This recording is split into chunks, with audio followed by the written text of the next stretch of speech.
Chaque œuvre d'art est le reflet de son auteur, l'expression de son talent créatif et de son imagination.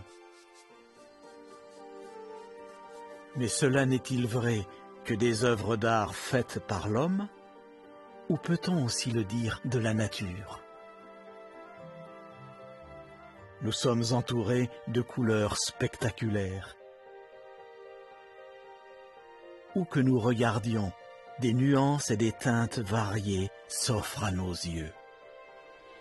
Certaines présentent des différences subtiles, d'autres des contrastes frappants. À elles toutes, elles dirigent notre attention sur la beauté saisissante de la création qui nous entoure. Mais d'où viennent les couleurs?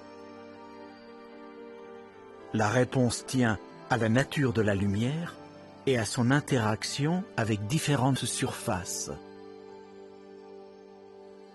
En général, la lumière paraît blanche à l'œil. Toutefois, cette lumière blanche peut en fait être décomposée dans toutes les couleurs du spectre visible, chaque couleur correspondant à une longueur d'onde différente.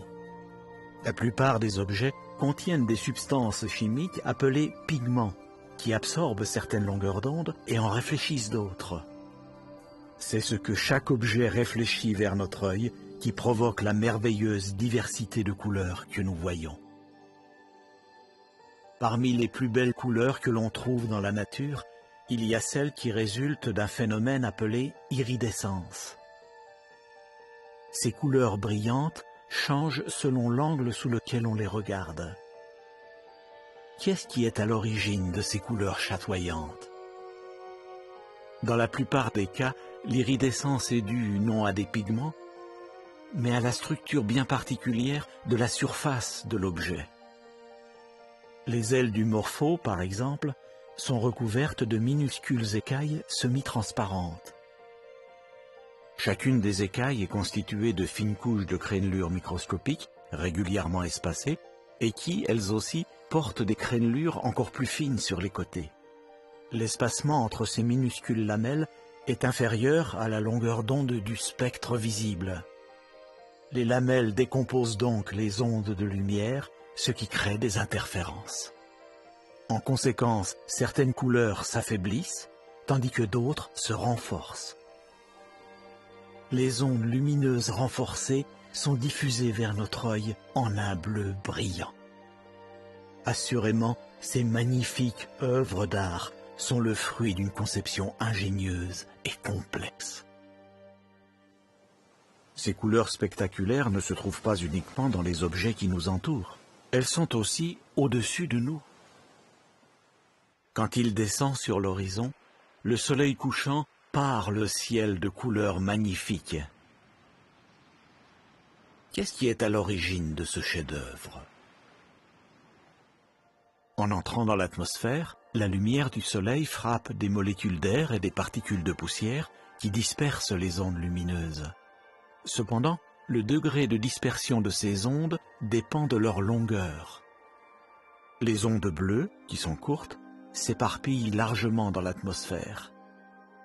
C'est pourquoi le ciel paraît bleu lorsque par temps clair, le soleil est haut sur l'horizon. Mais quand le soleil est bas, la lumière doit traverser une plus grande étendue d'atmosphère avant d'atteindre notre œil. Comme elles sont courtes, les ondes bleues se dispersent avant d'arriver jusqu'à nous. En revanche, les ondes rouges et orangées, qui sont longues, traversent l'atmosphère et donnent au ciel ces lueurs dorées et cramoisies du couchant. Quelle magnifique palette de couleurs Jéhovah a utilisée pour peindre notre demeure. Quand nous prenons le temps d'en observer la beauté, nous nous sentons plus proches de Jéhovah Dieu, le plus grand des artistes.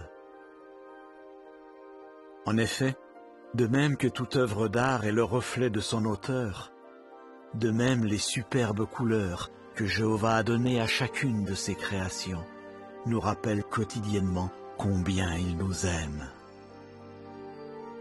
Sans conteste, toute chose, il l'a faite belle en son temps.